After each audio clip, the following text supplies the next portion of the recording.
رمضان کے علاوہ میں ہو جاتا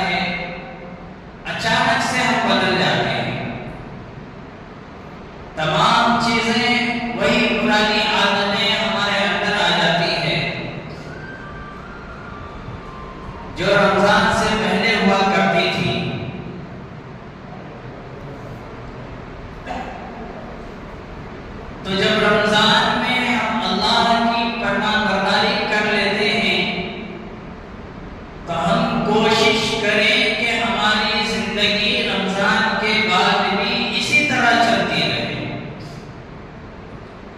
کیونکہ اللہ تبارک و تعالیٰ نے روزہ کا مقصد ہی یہی بیان فرمایا ہے، لعلکم تتقون، تاکہ تم اللہ کے فرما بردار بن جاؤ، اللہ سے ڈرنے والے بن جاؤ۔ اللہ کا ڈر یہی ہے کہ ہم رمضان میں نمازوں کے پابند تھے، رمضان کے بعد بھی پابندی کریں۔ اللہ کا ڈر یہی ہے کہ ہم رمضان میں گناہوں سے بچتے تھے، رمضان کے بعد بھی گناہوں سے بچے۔ اللہ کا ڈر یہی ہے کہ ہم رمضان میں کثرت سے قرآن کریم کی تلاوت کیا کرتے تھے، رمضان کے بعد بھی کثرت سے قرآن کریم کی تلاوت کریں۔ قرآن کریم کو ہم رمضان میں اتنے اچھے انداز سے اپناتے ہیں کہ ہم گھر میں اگر عورتیں ہیں، بہنیں ہیں، تو آپس میں مقابلہ چلتی ہے کہ آج تم نے ایک پارہ پڑھی ہے، میں انشاءاللہ تجھے کل 2 پارہ پڑھ کر دکھاؤں گی۔ مقابلہ، آج تم نے 1.5 پارے پڑھی ہے، کل انشاءاللہ میں 2 پارے پڑھ کر دکھاؤں گی، وقت نکال کر دکھاؤں گی۔ گھروں میں یہ چیلنج قرآن پڑھنے کے معاملے میں رمضان المبارک کے مہینے میں، اور محلے میں لڑکے آپس میں ایک دوسرے سے اسی طرح کے محبے گفتگو ہوتے ہیں کہ ہو کیا تمہارا 10 پارہ ہوگا کہ انشاءاللہ میں بھی کوشش کروں 10 پارہ میں قریب پہنچنے کی۔ تمہارا رمضان المبارک کے مہینے میں گھروں میں بھی، محلوں میں بھی، گلیوں میں بھی مقابلہ چلتا ہے قرآن کریم ختم کرنے کا، قرآن کریم پڑھنے کا۔ تو یہ سلسلہ ہم رمضان کے بعد بھی رکھیں۔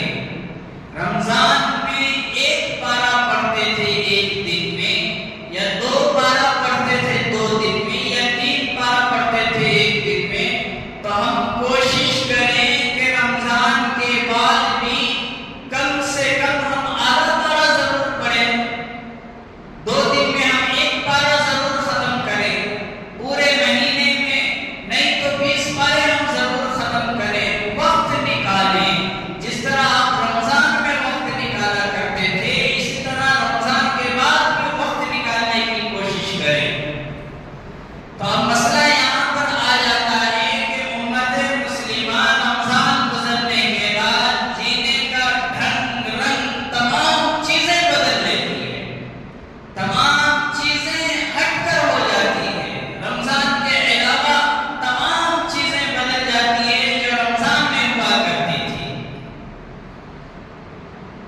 تو ہمیں جینے کا ڈھنگ کس نے سکھایا؟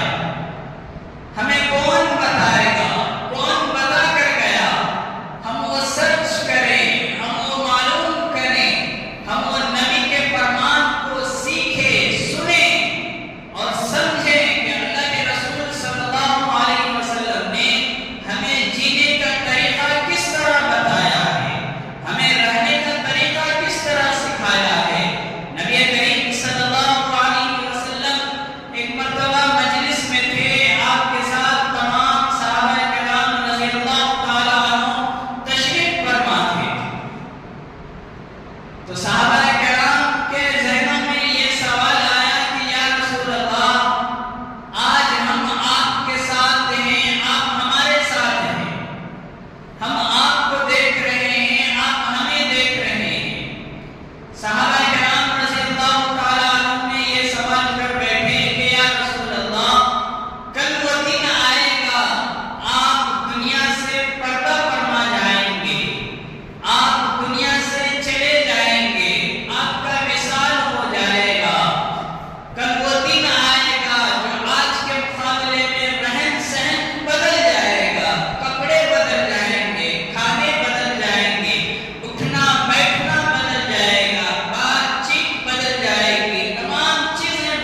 اب رمضان کے بعد دیکھیں، ماحول دیکھیں، اللہ اکبر، عجب ماحول ہو چکا ہے، عجب نظارہ ہو چکا ہے کہ اس مسلمانوں سے کمانے کے لیے، رمضان کے بعد کمانے کے لیے فلمی ایکٹرس، فلمی ہیروز، وہ عید کے دن فلم نکالتے ہیں، مقصد صرف یہ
200 کی ٹکٹ نہیں ملی تو 1000 کا بھی لینے تیار ہے.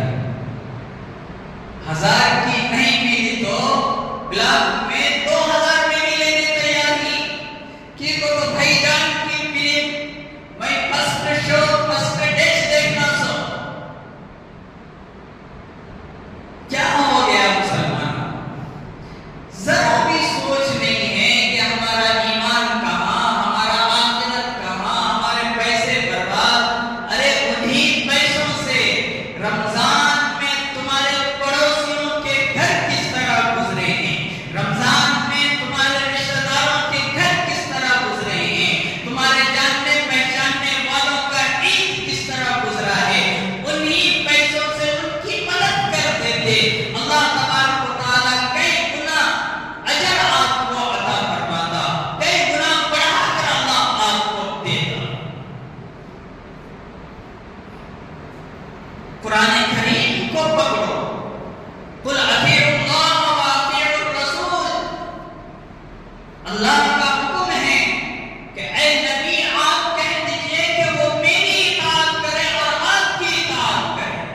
سلمان خان کی اطاعت نہیں کرے، شاہ رخ خان کی اطاعت نہیں کرے، کوئی ہجڑے کی اطاعت نہیں کرے، کوئی داڑھی مونڈے کی اطاعت نہیں کرے، کوئی نماز چھوڑنے والوں کی اطاعت نہیں کرے، کوئی مکاری کرنے والوں کی اطاعت نہیں کرے، کوئی دھوکہ دینے والوں کی اطاعت نہیں کرے، کوئی زانی کی اطاعت نہیں کرے، کوئی دغاباز کی اطاعت نہیں کرے، کوئی کافر و مشرک کی اطاعت نہیں کرے، کوئی شرک کرنے والوں کی اطاعت نہیں کرے.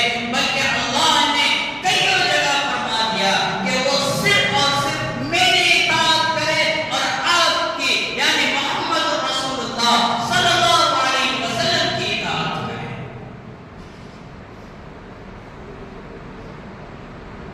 صحابہ کرام رضی اللہ تعالیٰ عنہ ایک مرتبہ مجلس میں بیٹھے ہوئے تھے.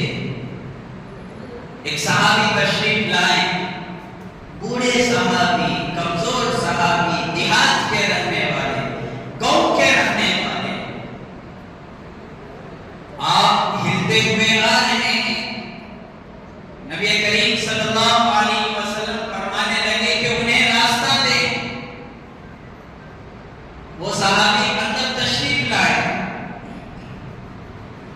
نبی کریم صلی اللہ علیہ وسلم کے قریب بیٹھے، بیٹھ کر کہنے لگے کہ یا رسول اللہ، جب میں جوان تھا میرے جسم میں طاقت تھی، میری زبان پر طاقت تھی، میرے آنکھوں میں طاقت تھی، میں قرآن بے حد پڑھا کرتا تھا. لفظ سنیں، بہت زیادہ بے حد پڑھا کرتا تھا. نبی کریم صلی اللہ علیہ وسلم مبارک بات دیے کہ مبارک ہو آپ کو، آپ نے اپنی جوانی قرآن کی تلاوت میں گزارا. اس کے بعد کہنے لگے کہ یا رسول اللہ، اب میں بوڑھا ہو چکا ہوں، آنکھوں سے مجھے برابر دکھتا نہیں. اینک کا دور تھا کیا؟ وہ اینک کا دور نہیں تھا. کہنے لگے کہ کانوں سے مجھے سنائی نہیں دیتا. مشین کا بھی دور نہیں تھا کہ کان میں مشین لگا کر سن لیتے.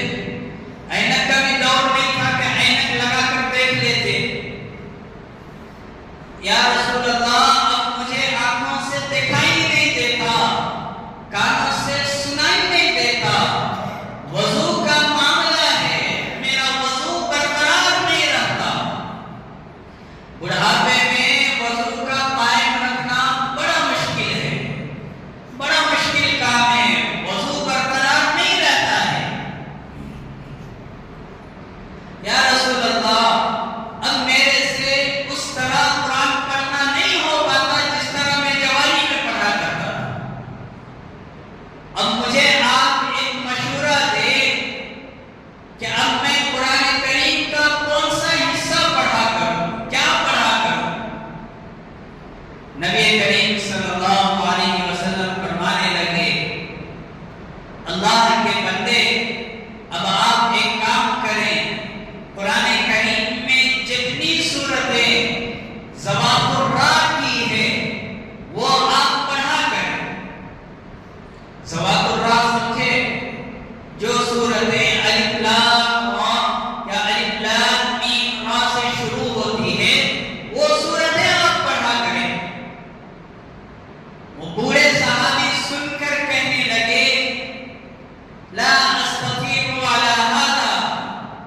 یا رسول اللہ میں اس پر طاقت نہیں رکھ سکتا کہ اتنی بڑی بڑی سورتیں میں پڑھا کر.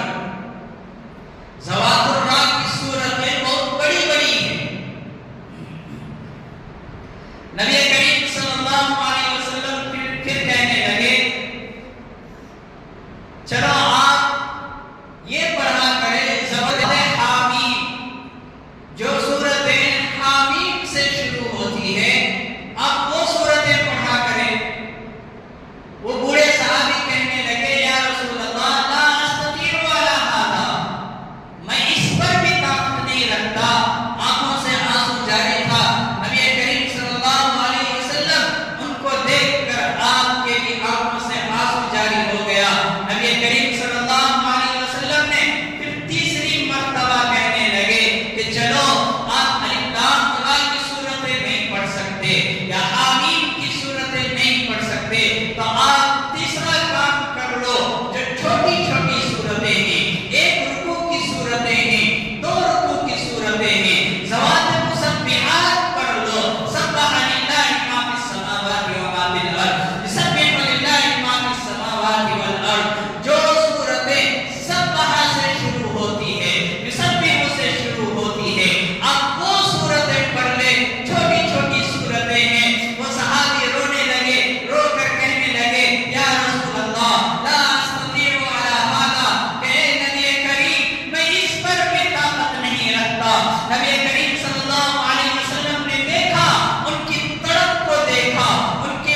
پلانی گئی، عید کے بعد دوسرے دن کہاں لے کے گئی؟ سلمان خان کے گھر کو دیکھنے جائیں، شاہ رخ خان کے گھر کو دیکھنے جائیں، کون بھی انہوں تمہارے رشتہ دار کی خاندان کی عیدی ملنے جا رہی، اس کی ماں سے کیا 1000 2000 کی لاکھ 2 لاکھ عیدی دے رہا کیوں نے؟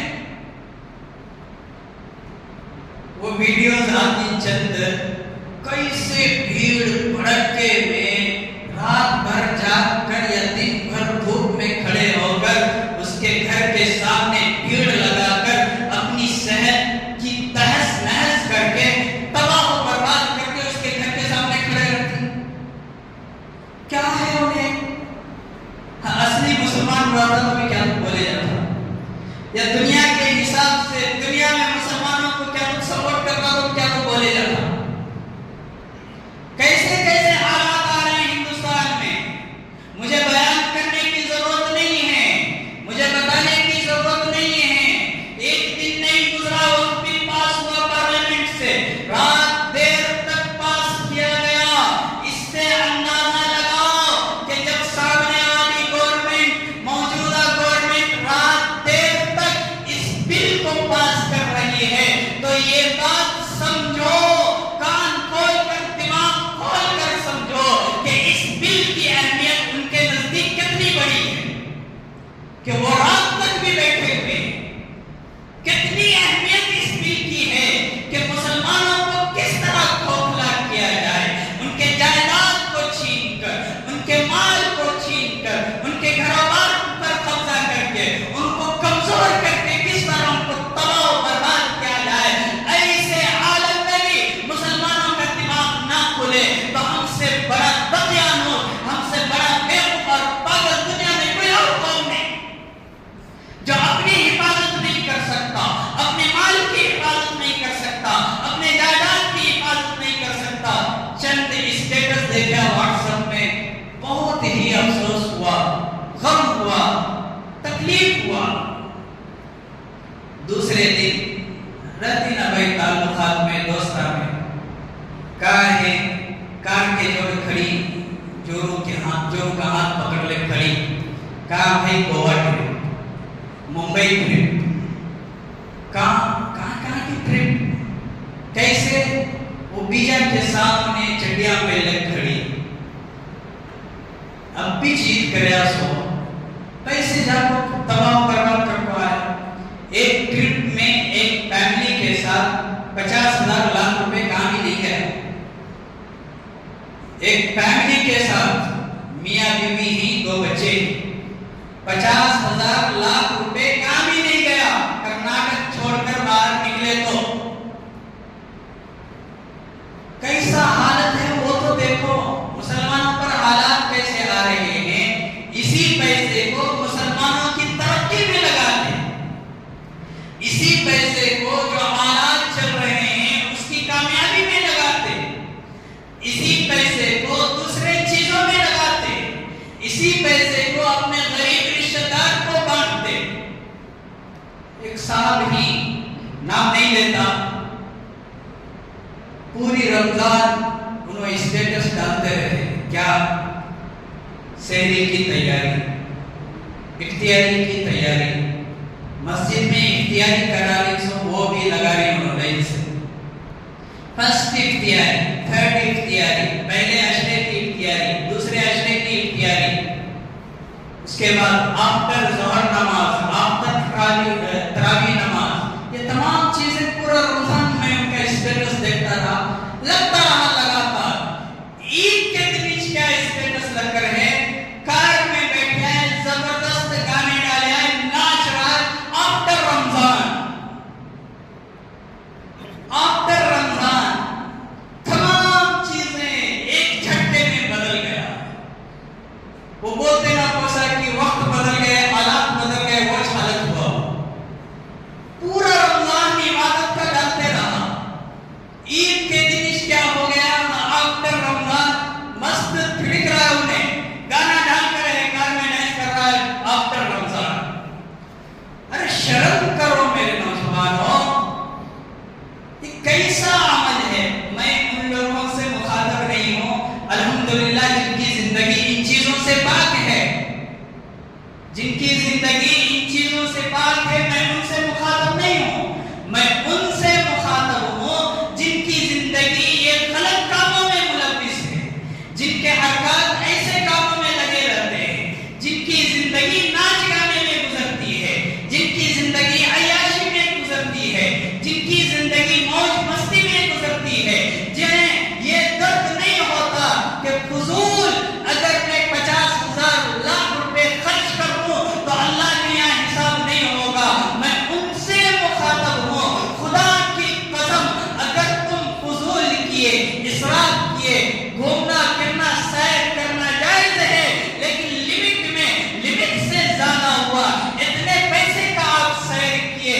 جتنے پیسے سے کسی مسلمان کا بھلائی ہو جاتا، کسی غریب بچی کا بھلائی ہو جاتا، کسی غریب گھرانے کا بھلائی ہو جاتا، اللہ کی قسم کھا کر کہتا ہوں اس پیسے کے معاملے میں آخرت کے دن تم پوچھے جاؤ گے کہ تم نے جا کر اسراف میں کیوں لگایا، فضول میں کیوں لگایا، کیفے میں جا کر ویسٹ کیوں کیا، بار میں جا کر شراب پینے میں تم نے خرچ کیا ہے، ناچ گانے میں تم نے خرچ کیا ہے۔ اللہ کے یہاں حساب دینا پڑے گا، دینا پڑے گا، اس وقت پکڑے جاؤ گے۔ خدا کی قسم اللہ نے دولت دیا ہے، اللہ نے مال دیا ہے، تو ہم ایسا خرچ کریں کہ قیامت کے دن ہم اللہ سے حساب لیں، اللہ کو حساب نہ دے۔ یا اللہ میں فلاں جگہ دیا تھا اس کا بھی بدلہ تو مجھے دے، یا اللہ میں فلاں گھر میں دیا تھا اس کا بھی بدلہ دے، یا اللہ میں فلاں مسجد میں بھی دیا تھا اس کا بھی تو نیکی دے،